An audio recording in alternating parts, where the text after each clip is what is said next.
Sinabi ni Shen Hanhai kay Shen Xiang na kahit anong pilit nito, ay maaari lamang ito magdulot ng ganitong antas ng sugat sa kanya.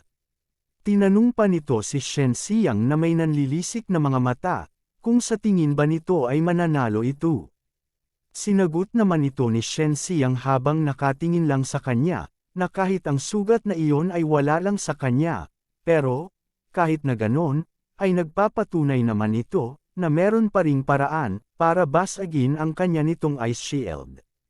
Habang sinasabi ito kay Shen Hanhai, ay hinahanda na nito ang kanya nitong dalawang True Chi na Asher Dragon at White Tiger.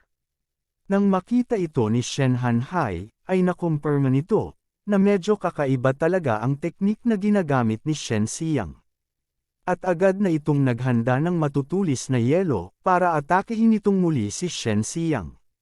Binaliwala naman ito ni Shen Xiang at nakatutok lamang sa pagsasanib ng kanya nitong White Tiger True Chi sa Asher Dragon True Chi para sa sunod nitong suntok. Dahil ang kasalukuyan nitong level sa kapangyarihan ng kanya nitong White Tiger Divine Art, ay hindi ito sigurado kung ang kapangyarihan lamang nito ay magiging sapat na.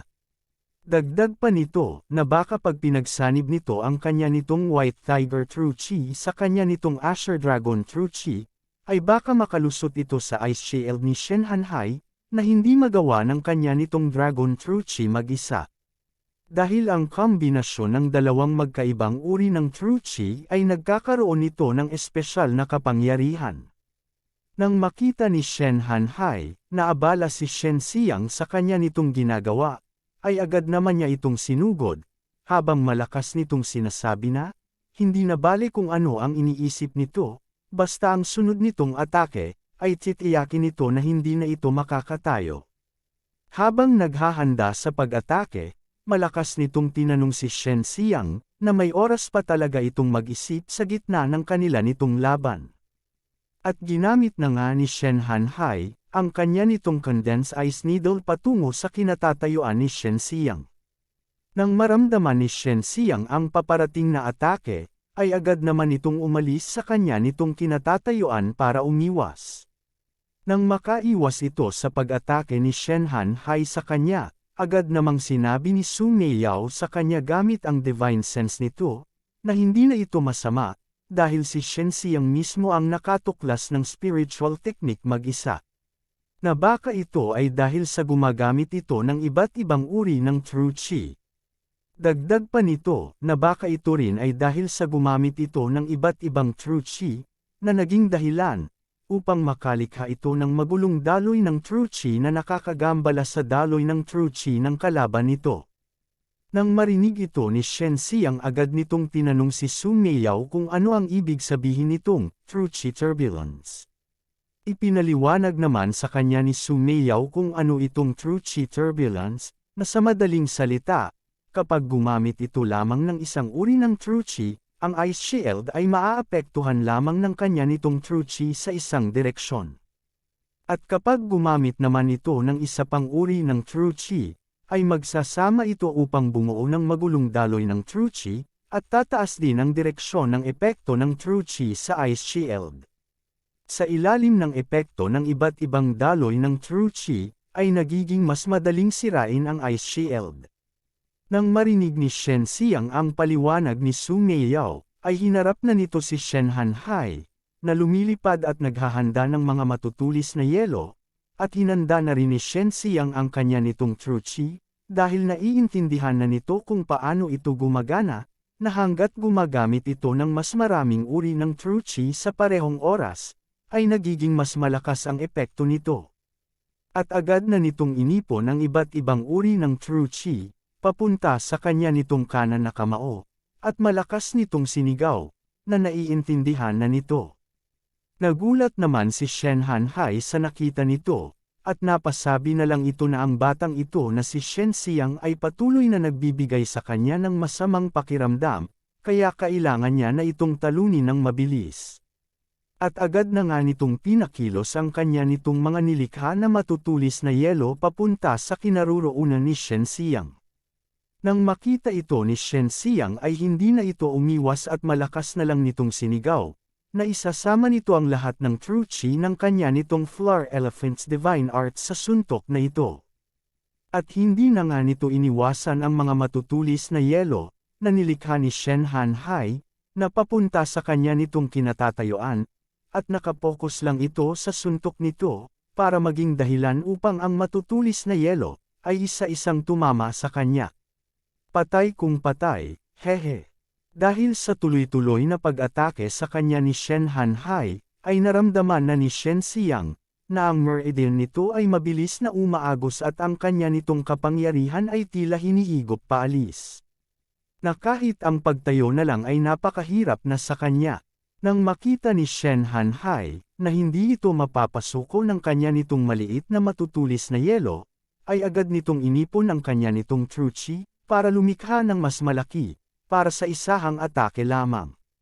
At nakangiti nitong sinabi kay Shen Xiang, habang naghahanda na sa pag-atake, na sa wakas ito ay hindi na makatatagal pa. Dagdag pa nito na mabuti, dahil sa kanya nitong atake, ay tatapusin na nito ang kanila nitong laban. At umatake na nga ito gamit ang condensed ice needle nito, papunta sa kinaroroonan ni Shen Xiang. Nang makita ito ni Shen Xiang ay agad naman nitong hinanda ang Floor Elephant's Divine Arts, at malakas nitong sinigaw na kailangan nitong manalo.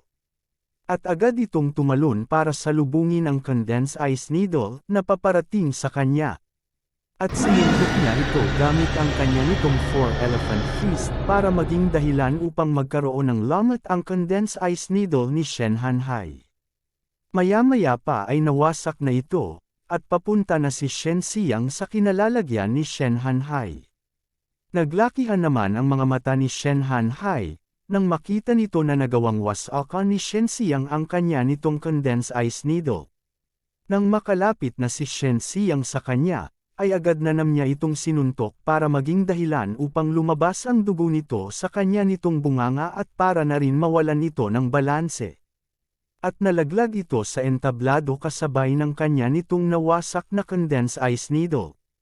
Hindi naman makapaniwala sina Shen Haohai at Shen Xinhua, pati na rin ang mga miyembro ng kanila nitong Shen family, nang makita nito na natalo si Shen Hanhai, dahil ito ay nasa 8th level of the Mortal Martial Realm, samantala si Shen Xiang lamang ay nasa 5th level ng Mortal Martial Realm. At umakyat na nga si Elder P sa entablado at malakas nitong sinigaw sa lahat ng naroroon, na i-declare nito na si Shen Xiang ang panalo sa labang ito. At ang ama nitong si Shen Chanho, ay ang magiging pinuno ng kanila nitong Shen family. Nang marinig ng mga miyembro ng Shen family na si Shen Xiang ang panalo, malakas nilang sinigaw ang pangalan ni Shen Xiang, habang ito ay nakatayo lamang sa entablado. At malakas nilang sinigaw na ang kanila nitong Shen family ay meron pang pag-asa. At sinigaw naman ng kanya nitong ama, na ang anak nito ay kahanga-hanga. Nang marinig ni Shen Xiang ang boses ng kanya nitong ama ay agad niya itong nilingan. Dagdag pa ng kanya nitong ama na talagang nanalo ito. Binigyan naman ito ni Shen Xiang ng ngiting tagumpay, na kahit ang katawan nito ay nanginginig na, dahil sa pinsala na natamo nito sa laban. At bigla na lang itong bumagsak sa sahig ng entablado, at hindi na nito mag-alaw ang kanya nitong buong katawan. Nang makita ito ni Shen Chanho, ay malakas nitong sinigaw na, "Kamusta ka, aking anak?" Makalipas ang isang buong araw, sa silid ni Shen Xiang, makikita natin dito sina Su Meiyao at Bai Yuyu, na lumabas na ng storage ring para alagaan ang sugatang si Shen Xiang. Habang abala si Su Meiyao sa paggawa ng gamot para sa mga pinsala nito, sinabi nito sa lokong na si Shen Xiang, na hindi nito alam kung sasabihin ba ni Su Meiyao, kung matapang ba ito o sadyang hanggal lang talaga ito. Dagdag pa nito habang nakaupo sa higaan ni Shen Xiang, kung bakit hinayaan ni Shen Xiang ang kanya nitong true chi na damaloy sa kanya nitong meridian, dahil ito ay sobrang napakadelikado. Kung normal lang itong tao, ay magiging lumpo ito kung hindi ito namatay. Kahit nahihirapan sa pagsasalita dahil sa kulang na ang ngipin ni Shen Xiang at bagbog na ito, ay tinanong pa rin nito si Su Meiyao, kung ito ba ay maituring pa ring isang ordinaryong tao. At agad itong tumayo at nagyabang sa harapan ni Su Meiao, na kahit nanginginig pa rin ang buo nitong katawan sa natamo nitong pinsala, at sinabi nito kay Su Meiao, na tingnan niya ito ng mabuti, dahil buhay pa ito at maayos. At kung hindi ito naniniwala sa kanya ay pakiramdaman niya ito. Nang marinig ito ni Bai Yuyu, ay pinipigilan naman ito ang kanya nitong inis. At hinarap na lang nito si Shen Xiang at tinanong ito, kung ano ang pumasok sa isip nito, at pinadaloy nito ang kanya nitong Qi sa meridian nito. Tinanong pa nito si Shen Xiang na paano kung namatay ito dahil sa wala itong ingat. Nang marinig ito ni Shen Xiang, ay masaya nitong sinabi kay Bai Yuyu, na nakikita nito na si Bai Yuyu ay nag-aalala pa rin sa kanya, na kahit hindi ito masyadong nakikipag-usap sa kanya. Namula naman si Bai Yuyu nang marinig nito ang sinabi ni Shen Xiang sa kanya. Nang makita ito ni Su Meiao na namumula, ay natuwa naman ito. Dahil sa sobrang pamumula ni Bai Yuyu ay hindi na nito alam, kung ano ang sasabihin nito kay Shen Xiang. Sa sobrang inis nito ay lumingon na lang ito palayo, at masungit nitong sinabi kay Shen Xiang, na kung hindi dahil sa blood contract nilang dalawa ni Su Meiao sa kanya, ay hindi ito mag-aalala sa buhay nito.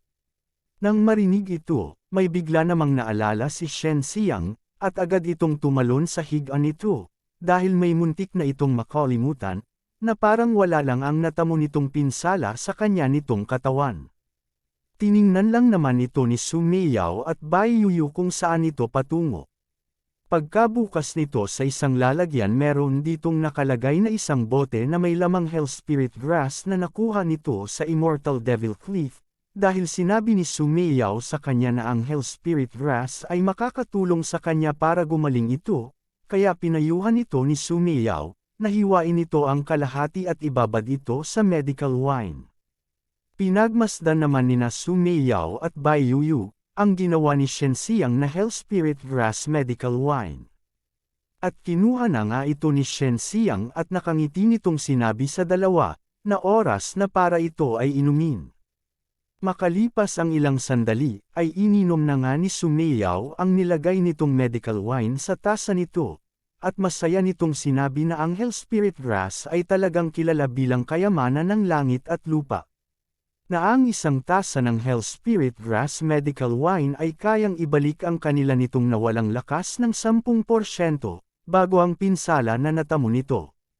Nang marinig ni Shen Xiang ang sinabi ni Su Meiao ay agad nitong kinuha ang isang bote na lalagyan ng Hell Spirit Grass at masaya nitong sinabi kay Su Meiao, na kung ganoon nito kabisa, ay dapat ibabad rin nito ang natitira pang kalahati para mabilis na manumbalik ang nawala nilang mga lakas. Nang marinig ito ni Bai Yuyu ay agad nitong sinabi kay Shen Xiang, na itago niya ito at huwag sayangin. Dagdag pa nito habang namumula na ito, dahil sa ininom nitong Hell Spirit Grass Medical Wine, na ang Hell Spirit Grass ay isang kayamanan sa kanila nitong mortal martial world, ngunit ito ay meron lamang ng kaunting epekto sa mga tao, sa kanila nitong pinanggalingan. Hinawakan naman ni Su Meiao ang balikat ni Shen Xiang, at sumang-ayon ito sa sinabi ni Bai Yuyu sa kanya. Dahil kailangan ni Shen Xiang na magsumikap para maabot nito ang True Martial Realm para matulungan nito silang dalawa. Napagtanto naman ni Shen Xiang na ang dating hindi matamo na kapangyarihan ng True Martial Realm ay tila papalapit ng papalapit sa kanya. Habang sinasabi ito ni Shen Xiang, meron namang napansin si Su Meiao na nagmumukha ng demonyo si Bai Yuyu sa tabi nito. At nagsalita na nga si Bai Yuyu habang turo-turo nito si Shen Xiang at tinawag niya itong Hangul, dahil ang sinabi ni Shen Xiang ay ang iniisip ng mga mortal martial world. Nag-aalala naman si Su Meiao nang makita nito ang nangyayari kay Bai Yuyu. At agad nang ang kinuha ni Bai Yuyu ang damit ni Shen Xiang, at tinanong nito si Shen Xiang habang sinisinok pa ito sa ininom nito na medical wine, na kung ang pagiging isang true martial realm cultivator ay makapangyarihan na sa kanya. Nang makita ni Su Meiao si Bai Yuyu na ganito, sinabi nito kay Shen Xiang na, speaking of which, may bigla itong naalala. Nang biglang inihagis ni Bai Yuyo sa sahig ang hawak-hawak nitong si Shen Xiang. At malakas nitong sinabi at ipinaliwanag kay Shen Xiang, na hindi lamang ang true martial realm ang makapangyarihan, dahil sa itaas nito ay mayroong Nirvana realm, immortal martial realm. Na sila ay sapat na malakas para makaakyat at makapunta sa immortal martial world. At sinabi ni Bai Yuyu kay Shen Xiang kung narinig ba nito ang sinabi nito, ikaw na ambisyosong bata. Nagulat naman si Su Meiyao nang makita nito na inihagis ni Bai Yuyu si Shen Xiang sa sahig. Dahil dito kaya nalaman natin, na silang dalawa ay nanggaling pala sa immortal martial world. Nang makita ni Shen Xiang na wala na itong kawala, sinabi nito kay Bai Yuyu na alam niya naman na meron pang mas makapangyarihan sa true martial realm. Kaya hindi na kailangang magalit pa ito, di ba? Bigla namang sinabi ni Su Meiyao kay Shen Xiang, na si Bai Yuyu ay lasing na.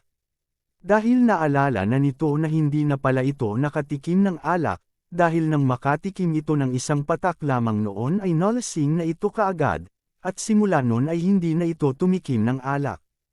Nang marinig ito ni Shen Xiang, tinanong nito si Su Meiyao kung ano ang ibig sabihin nito.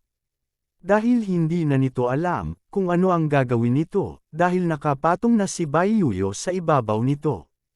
At nababalisa na itong nakiusap kay Bai Yuyu, na ikalulugod nito kung makakalimutan ito ni Bai Yuyu. Ipinaliwanag naman ni Su Meiyao kay Shen Xiang na tayong mga cultivator ay maaaring gumamit ng sariling mga true chi para iwaksi ang kalasingan ng alkohol, at ang huling pagkakataon na nalasing si Bai Yuyu ay daan-daang taon na ang nakakalipas, at sino ang makakaalaala ng mga bagay na, mula noong nakaraan. So, sa madaling salita, hindi marunong magwaksi si Bai Yuyu ng kalasingan na nanggaling sa alkohol. At biglang nangang tumayo at ginamit ni Bai Yuyu ang kanya nitong true chi para maging dahilan upang umangat ang mga bagay na malapit sa kanya.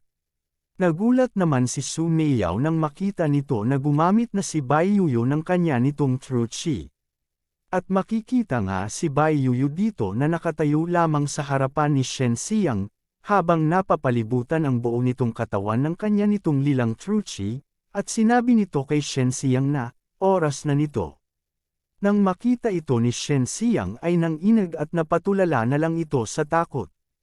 At bigla na nga itong pinatalikod ni Bai Yuyu at hinawakan nito si Shen Xiang sa magkaparehong kamay nito, at malakas nitong sinabi kay Shen Xiang, na hayaan siya nito na sanayin si Shen Xiang ng mabuti, at sinabihan niya rin ito na magmadali na ito at pagbutihin na nito ang kanya nitong sarili ngayon. Sa sobrang lupit ng pagsasanay ay napapaluha at napapasigaw na lang si Shen Xiang ng, "Aw! Aw! Aw!" At humihingi na rin ito ng tulong. Akala ko si Bai Yuyu tahimik lang, yun pala magaling ring masahista, hehe.